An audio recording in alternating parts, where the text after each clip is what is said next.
Sagres Internacional. Os principais fatos do cenário mundial com credibilidade e análises profundas. Oi, professor, seja bem-vindo.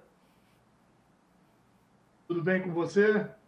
Tudo bem, professor, e com você? Hoje sou eu aqui na cadeirinha de aluno do Sagres Internacional. Que bom! Pode perguntar aí à vontade, o que eu souber responder, eu responderei. E já iniciando, mandando um abraço para todos aqueles que nos acompanham, né, Jordana? Que bom que a gente está aqui para poder falar de informação e vamos tentar fazer com que seja informação de qualidade, né? Com certeza, professor. Sempre de qualidade com o senhor, né? Trazendo muitas informações aqui para a gente. Já fala para a gente qual que é o assunto de hoje do Sagres Internacional. Pois é, Jordana, e todos aqueles que nos acompanham, né? Hoje a gente vai falar um pouquinho sobre essa mudança política importante que ocorreu em Israel, né? Afinal de contas, 12 anos que marcaram o governo de Benjamin Netanyahu chegaram ao fim, pelo menos por enquanto, com uma decisão muito apertadinha no Congresso israelense, né? O Congresso israelense é denominado Knesset, e lá são 120 deputados, é necessário uma maioria para poder compor o governo. E já é a quarta eleição em 2 anos nessa tentativa de compor um governo.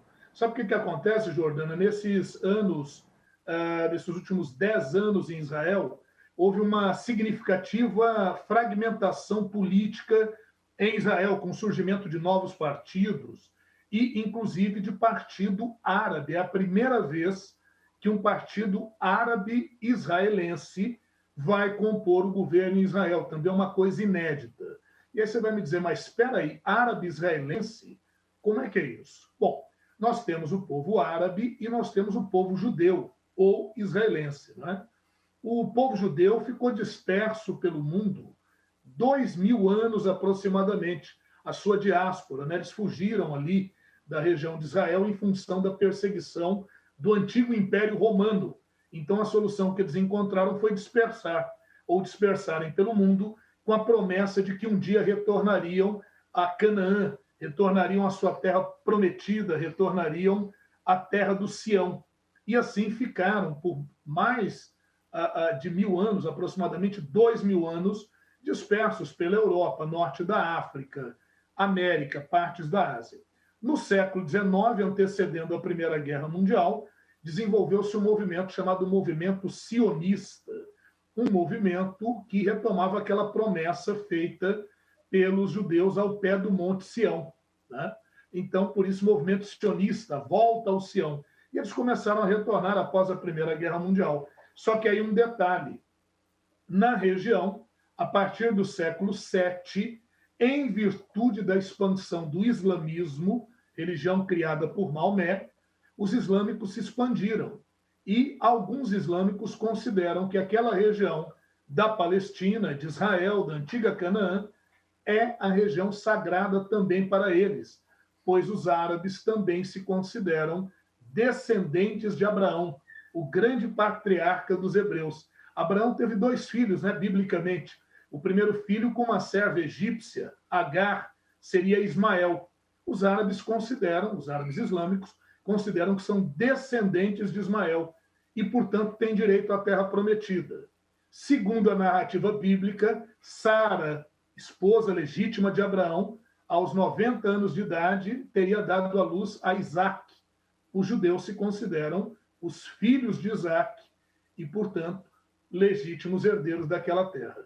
Quando os judeus voltaram, principalmente após a Segunda Guerra Mundial, e a ONU reconheceu aquela região como território israelense, começou um conflito que se segue até os nossos dias, chamada Questão Palestina, um conflito entre judeus e árabes palestinos. Ocorre que, em meio a esse processo todo, alguns árabes palestinos concordaram em ter a cidadania israelense, sem perder a sua etnia árabe e sem abrir mão da sua religião.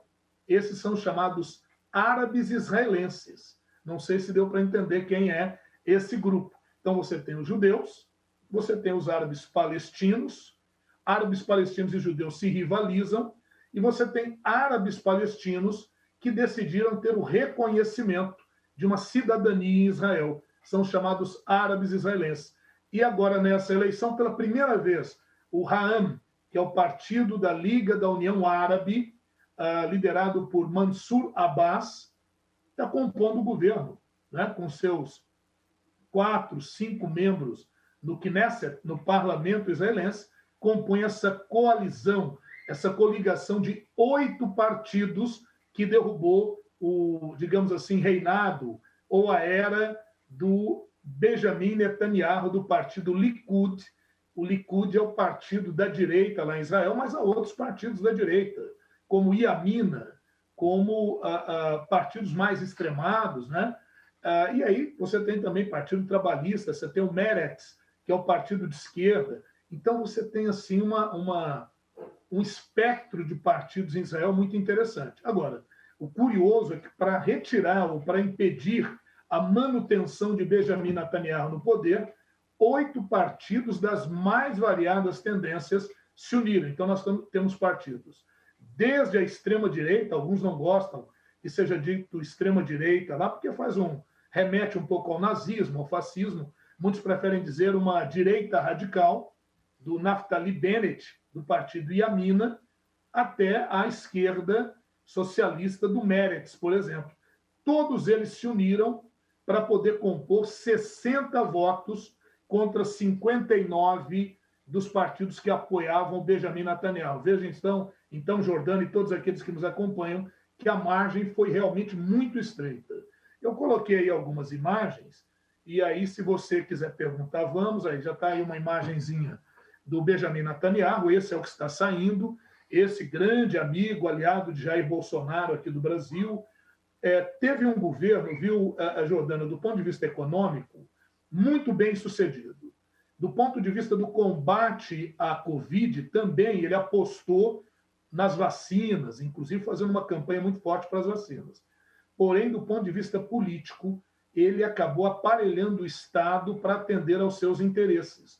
E isso acabou gerando um esgarçamento, uma exaustão do seu governo diante dos outros partidos. Só lembrando a todos aqueles que nos acompanham, em Israel, o regime, o modelo é de uma república parlamentarista. Então, tem um presidente da república, elege o parlamento, a maioria do parlamento escolhe o primeiro-ministro, né?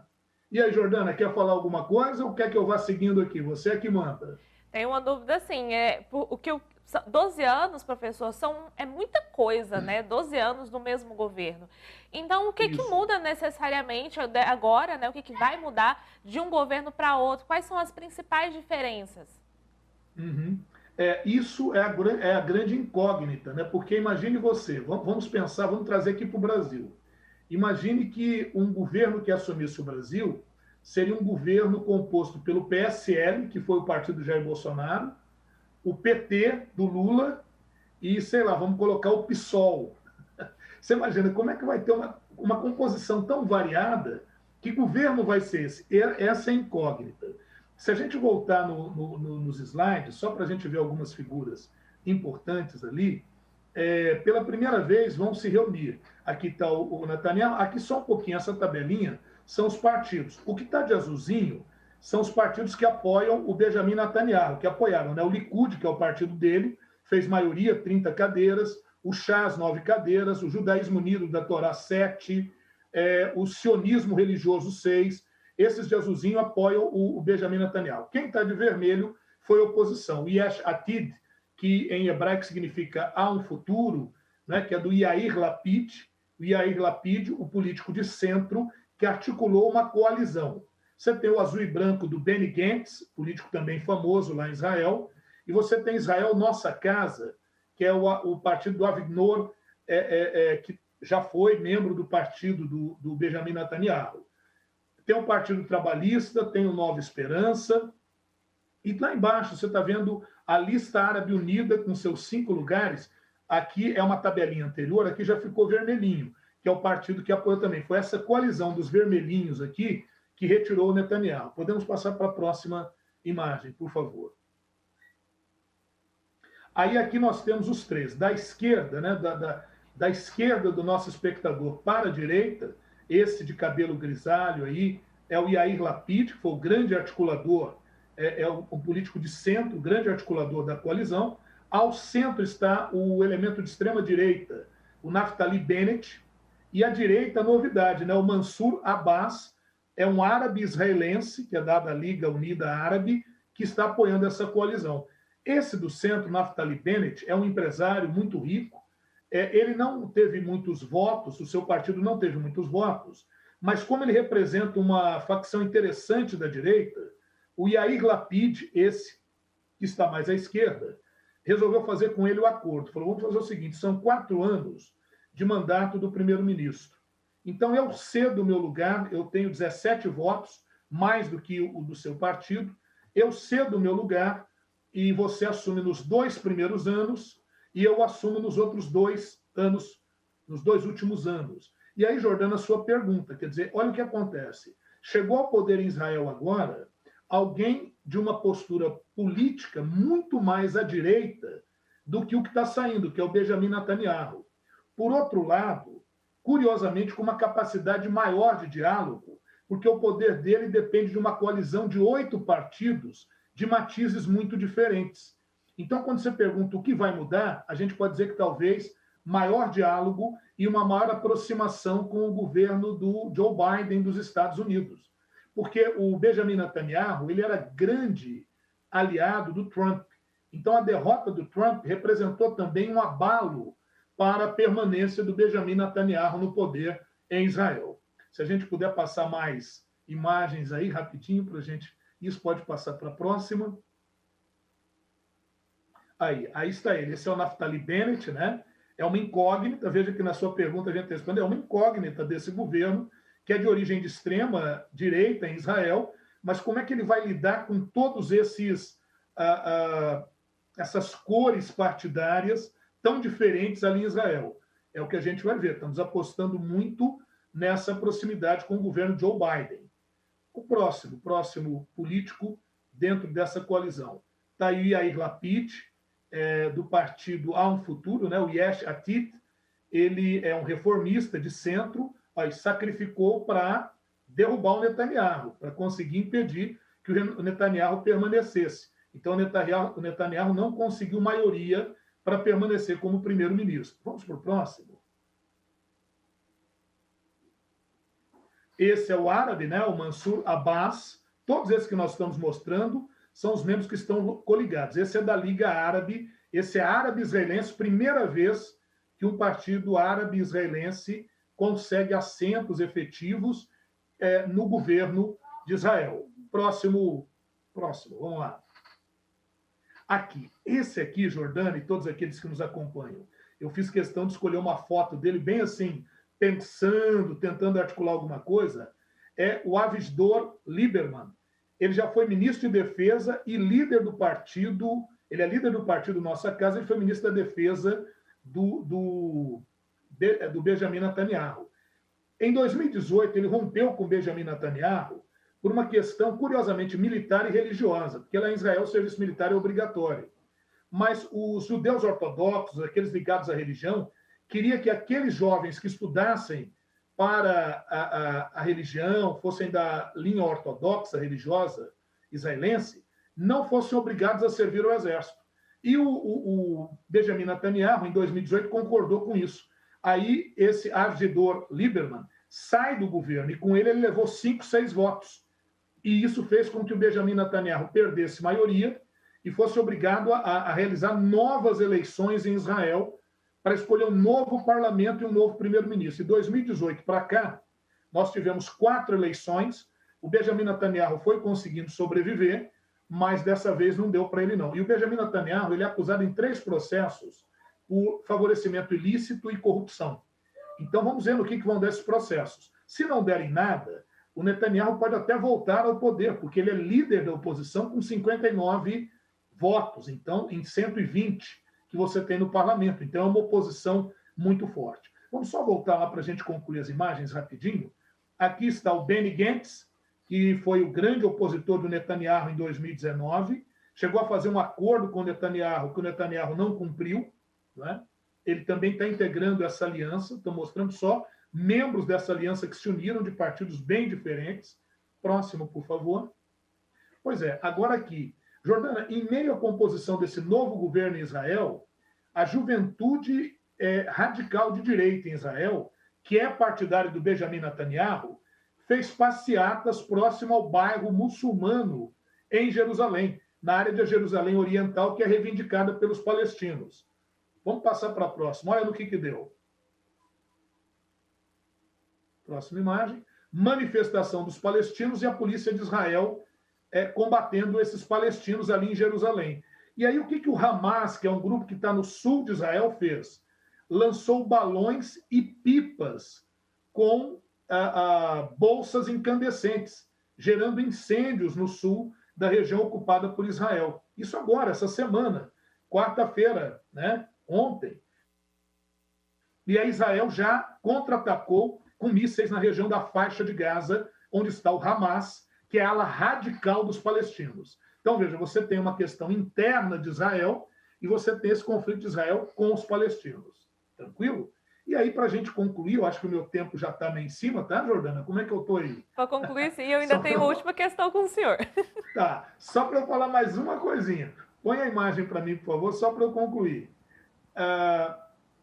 Voltemos lá. Aqui, esse é o líder do Hamas. Os palestinos, eles são divididos em dois grupos, o Hamas e o Al-Fatah. O Al-Fatah coordena a Autoridade Nacional Palestina, que é o Estado embrionário palestino. Está lá na Cisjordânia, na região norte de Israel. O Hamas está na região sul. Esse é o Yahya Sinwar, que foi reeleito agora líder do Hamas, que é o grupo radical. É considerado um grupo terrorista pela União Europeia, pelos Estados Unidos, enfim, por todas essas regiões. O próximo, por favor. O próximo é o Mahmoud Abbas. Esse é o líder da Autoridade Nacional Palestina, que é mais brando, mais de centro entre os palestinos. Então, está se imaginando que possa haver um acordo entre esse novo governo e uma aproximação com a autoridade palestina para combater o Hamas, para combater a ação do Hamas no sul do Líbano. E, finalmente, a nossa última tela. Eu fiz questão de buscar uma foto bem emblemática. Está aí o nosso querido presidente Jair Bolsonaro, que era grande aliado do Benjamin Netanyahu, que agora sai do poder, e agora ele fica assim meio sozinho, meio isolado, né? Porque essa coligação agora está muito mais voltada para dentro de Israel, e agora ele não tem, porque o Jair Bolsonaro e a política externa do Jair Bolsonaro, do governo Bolsonaro, é muito ligado em laços pessoais, em laços de amizade, não de uma política de Estado. Então a gente tem que ver agora como é que se redesenha essa política do Estado brasileiro em relação a Israel, porque agora o Bolsonaro não vai tratar com o amigão do peito, Benjamin Netanyahu, ele vai ter que tratar com o Estado de Israel, com toda a diversidade que tem o Estado de Israel, inclusive com o Partido Árabe Israelense no atual governo. É isso. Norberto Salomão, era essa última questão que eu queria tratar com o senhor, professor, né, sobre os impactos dessa mudança no governo de Israel aqui para o Brasil. O senhor já citou o presidente Jair Bolsonaro, e eu já me despeço por aqui do senhor, professor, que nós tivemos um probleminha com a sua imagem, né, e um grande abraço para o senhor, e até a próxima quinta-feira aqui no Sagres em Tom Maior. Grande abraço, professor Norberto Salomão. Esse é o quadro Sagres Internacional aqui na nossa programação.